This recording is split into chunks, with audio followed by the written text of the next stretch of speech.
Hi. The very first topic that we're going to start with is elements of introducing yourself.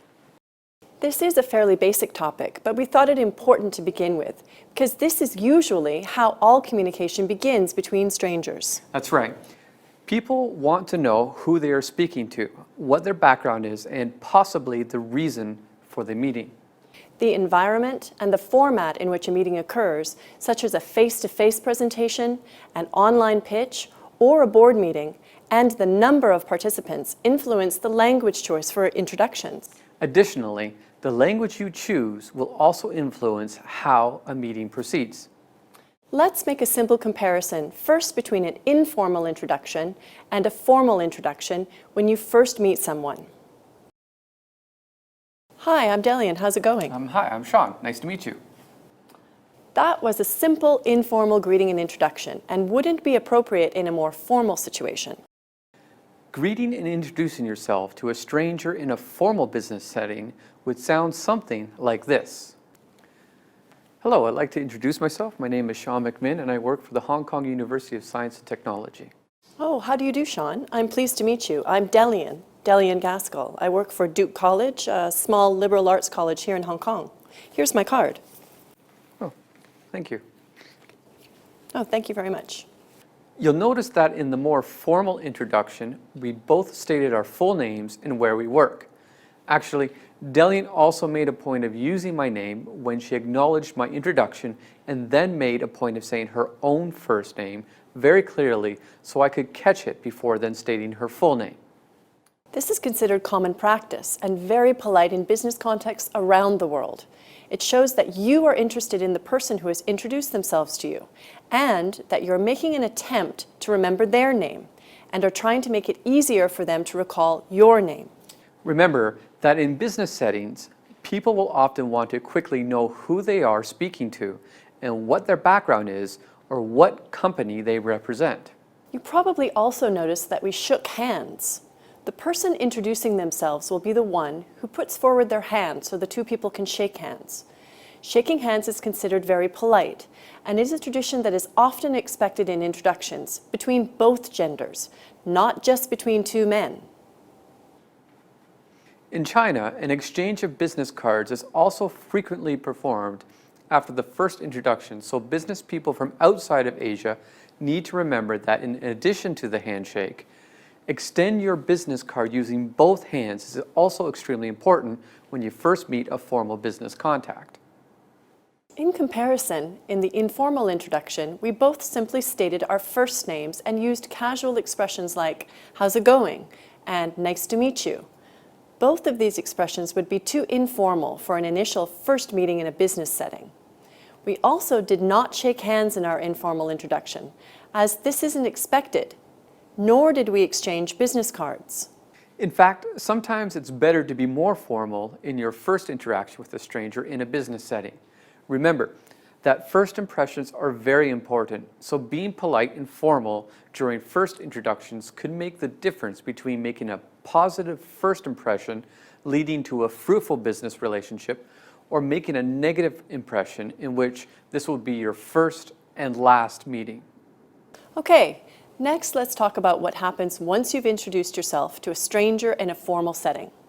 You've already greeted the person, stated your full name, and identified which company or institution you work for. So what do you say next? As a follow-up to the first greeting, you might say something like this. It's nice to meet you, Delian. We haven't formally met before, and I just wanted to introduce myself. Anyway, what do you do at Duke College? Oh, I'm a coordinator for a business communications course. So what are your responsibilities at the university, Sean? Well, I'm a senior instructor, and I head an IT team for the Center for Language Education. Anyway, I just want to introduce ourselves. Likewise. So, in the follow-up to the introduction, it's customary to express pleasure in meeting the person you've been introduced to. And saying something like, "I don't think we've met formally before," makes the greeting more cordial and friendly. Depending on the situation, the host or person who has introduced themselves will take the opportunity to politely invite the guest to sit down, though depending on the situation, they may also offer coffee or tea. Next, Strangers getting to know each other in a formal business setting will often share more specifics about their duties or responsibilities. This type of small talk is done in order to network and find out if the person you're talking to would be a useful future contact. Okay, let's review the steps to introducing yourself in formal business introductions. First, you would give a greeting such as hello and say something about not having met the person before, such as, I don't believe we met before, or I just wanted to introduce myself. You would then state your full name and your place of employment. If you're the host, this is often when you would invite a guest to sit down or would offer the person some refreshment. The other person would then reciprocate by giving their full name and place of employment. After the initial introduction, there is some polite small talk expected, where both people express pleasure in having met each other and give some specific details about what they do in their different jobs. Both speakers then tend to end this initial introduction by repeating that they are pleased to have met each other. Beyond introducing yourself to a stranger in a business context, there will also be situations when your self-introductions are one-sided, such as when you need to introduce yourself to a group of people in a meeting or a business pitch.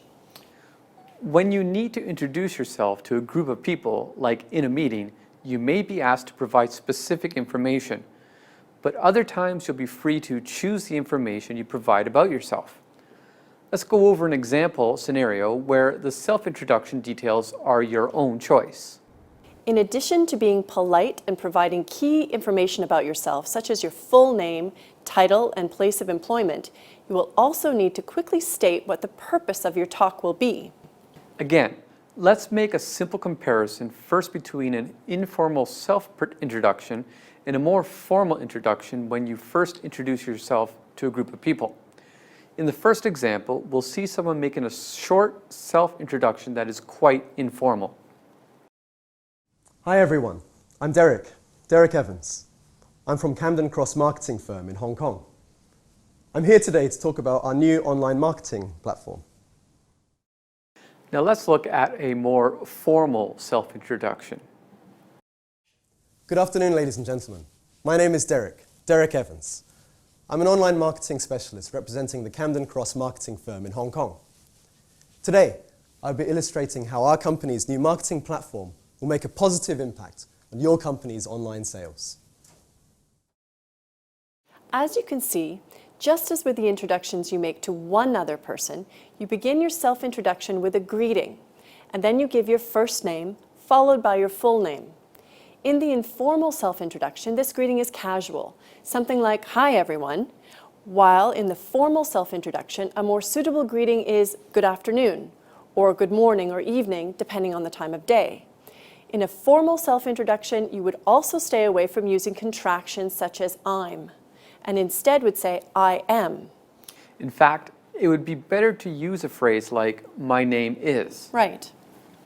In both the formal and informal introductions, the speaker quickly moves to his position in the company he works for, the only difference being the avoidance of contractions in the formal self-introduction.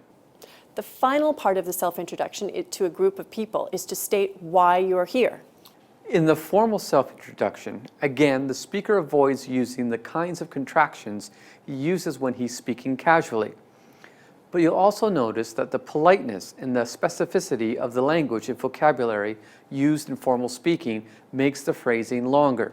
For example, the speaker says, "Today, I will be illustrating how our company's new integrated marketing proposals will make a positive impact on your company's online sales," rather than simply saying, "I'm here today to talk about our new online marketing platform."